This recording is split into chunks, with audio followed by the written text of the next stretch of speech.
This is Navigating the Middle Market, a podcast by Pitcher Partners that tackles the make or break moments every successful business leader faces when taking your business to the next level.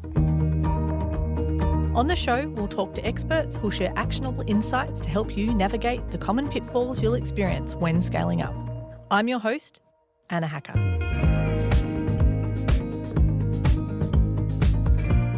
Today we're chatting with Martin Koval. Martin is a client director, digital enablement here at Pitcher Partners Melbourne. Martin helps organisations to navigate the complex journey of digital transformation, seamlessly blending strategy and execution while keeping a clear focus on the outcomes the business wants to achieve and evolving technology landscape. In this episode, Martin will dive into what the latest privacy legislation really means for growing businesses and how to respond proactively. We'll also talk about AI accountability, what safeguards you need to have in place, and how to know if your software vendor meets the new privacy standards. Let's jump in. Hi Martin, welcome to the show. Hi Anna, happy to be here. Well, I think that the listeners probably want to just get right into the most important part of this topic, which is what are the changes with the new legislation? So there's a whole raft of changes that have come in through this legislation, but today I want to talk about three key changes that really impact businesses when they are in the process of choosing new software. So the first one of those is a clarification to this idea of reasonable steps. So businesses have for a while now been required to take reasonable steps to protect the privacy of information that they hold, but that's now been expanded. So there's an obligation to put in place technical and organisational measures. So there's some additional obligations now on businesses in terms of what they need to do and what's considered reasonable. The second one is quite relevant to the use of AI technology in software. So the change here is that if your software is going to make automated decisions that have an impact or a significant impact on people, then that needs to be disclosed through the privacy statement. And finally, it has actually become easier to disclose data overseas as part of these changes, particularly to countries that have similar privacy legislation to our own. I could imagine that for many listeners, these changes are things that they probably want to make sure they get right, and also things that they're worried about because of the media talking about disclosing of data and breaches and other things. So I'm assuming that this legislation was very welcomed. I think definitely this legislation has been a long time coming, and it's the intent is to strengthen the way that Australian businesses protect personal information and confidential information. I guess the flip side is it has become somewhat more complex to comply with all of this new regulation. So we're going to unravel some of that for you today. Well, so some good and some that they need a bit more information about. So then how do you ensure that your AI pipeline meets these new standards? So AI is a hot topic, as I'm sure listeners would know, and lots of software is introducing AI features which actually automate processes in a business, and that's fantastic. It's going to be a huge boon for productivity. The impact on privacy here is that if that AI software is actually making automated decisions that could have a serious impact on someone's life or on their outcomes, then the business has to be transparent about that. And the way to be transparent about that is to disclose it through their privacy statement or privacy policy. So, for example, if you were a real estate agency and your property management software has new functionality that actually automatically assesses rental applications and automatically makes decisions about whether a tenant is accepted or rejected, you can imagine that being rejected can have quite a significant impact on a potential tenant. It's their ability to find housing. So that automated decision would be covered and might need to be disclosed through the privacy statement. And so it sounds like there are changes that will need to happen almost immediately for a lot of businesses across Australia. And so what sort of transparency is there going to be needed for businesses from day one? Yeah, so actually it's probably important to note this particular provision doesn't come in until the end of 2026. I think at this stage it's really just key for businesses to understand what automated decisions their software might be making. Get ready for that and then be prepared to then disclose that in the privacy statement that they put on their website. So there's a little bit of lead in time to get ready, but we need to be ready in 2026. Exactly. So data retention, has the law changed any timeframes there? The law actually hasn't changed with respect to data retention. I think what has changed is that the enforcement measures and the penalties have gone up and they've become stricter. So it just means that it's even more important for businesses to consider what data they actually need to retain, what is the purpose that they collected it for, and when it comes to the end of that purpose, find ways of identifying that data and then disposing of it safely. All right, so listeners need to be ready for day one, but how is it that they're actually going to identify the data they need to get rid of? And then how do they also get rid of it safely? Definitely it is a challenge. I think it starts from the point where data is collected, actually considering what is the purpose of collecting a particular type of information, recording that reason, and then storing it in a way that you're going to be able to find it later and dispose of it. And disposal means deleting it from all of your systems and also having a way to audit that it has actually been deleted. And so getting it right from the start sounds pretty critical. It's definitely possible to scan your systems later and identify those types of data. So there are tools out there that can help you to do that. It's just easier if you actually start at the start when you're collecting the information in the first place.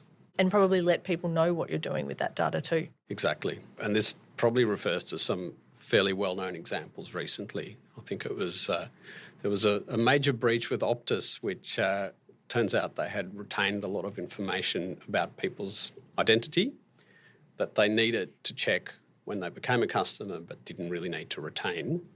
And then that was the information that got breached many years down the track. So probably a bit of a warning to businesses to only retain that sort of private information for as long as they need. Yeah, so have the right processes and procedures in place.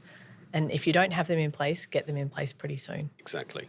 And so what technical safeguards need to be put in place to meet the new technical and organisational measures and the requirements that are needed there? Yeah, so I think it's fair to say that the obligations on businesses are increasing in terms of what they're expected to do to protect individuals' personal information. For a long time, there's been this obligation to take reasonable steps, but it hasn't been all that clear what reasonable steps actually are or what's reasonable for smaller businesses or medium-sized businesses.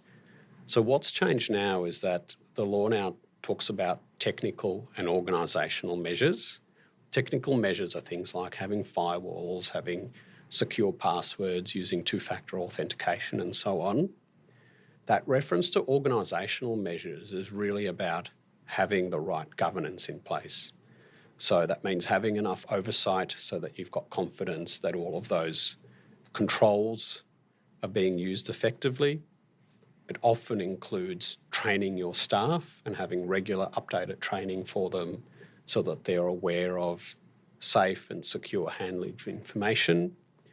And it also means holding your IT team or your IT provider accountable for some of those more detailed technical measures that are put in place. And I guess going back to the knowing what the provider is doing is pretty important, as well as making sure that you explain that to the customers or the clients that you're working with as well. Yeah, I mean, for a lot of particularly smaller businesses, it's just not practical to know at a detailed level what your IT provider is doing. But I think what you can do is put an obligation on them to give you regular reports, to make those reports simple and straightforward to read so that you can actually have confidence that they are protecting your systems and your information adequately.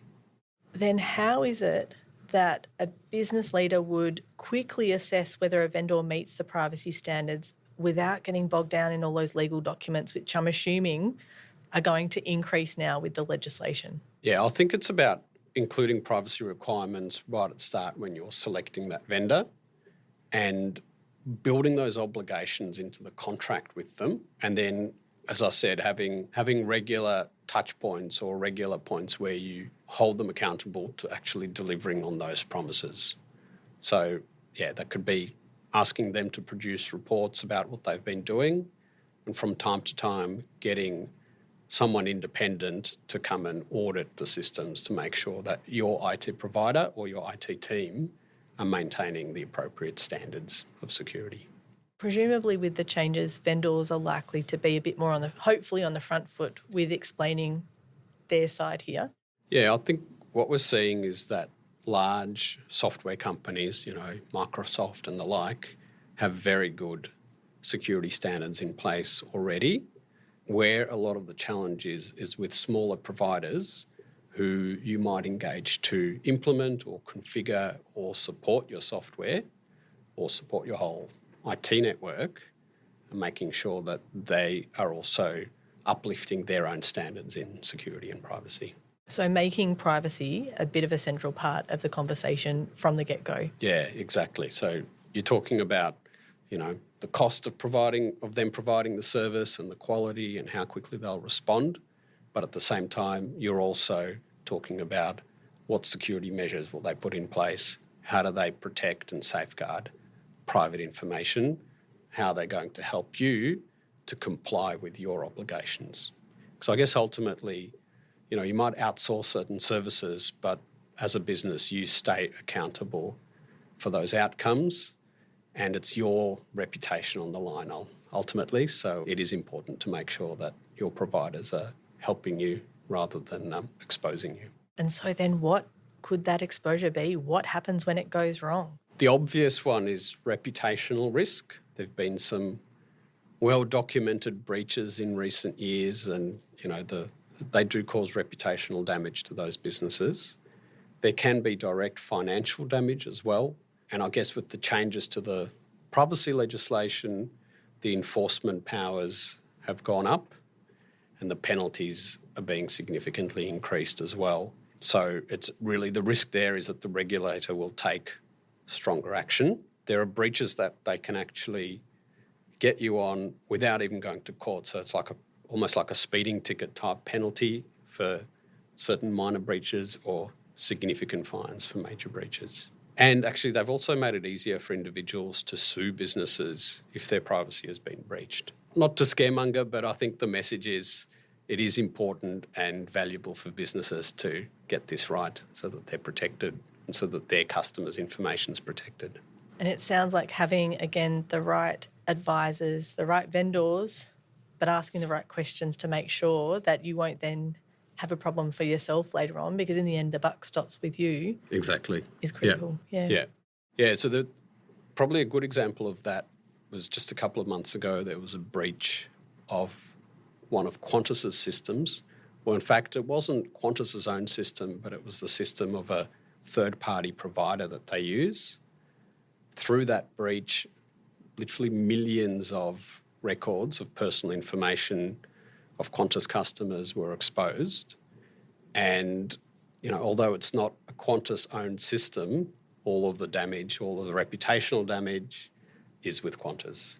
I don't know if they even publicised the name of the third-party provider. We wouldn't know who it was necessarily, but everyone knows that Qantas had a breach.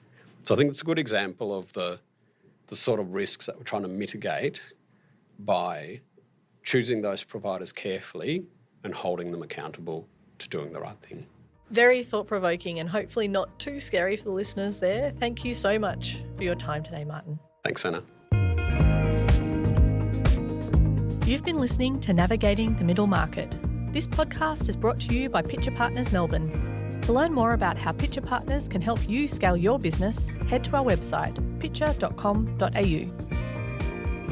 To make sure you don't miss an episode of Navigating the Middle Market, be sure to subscribe to or follow the show in your podcast app.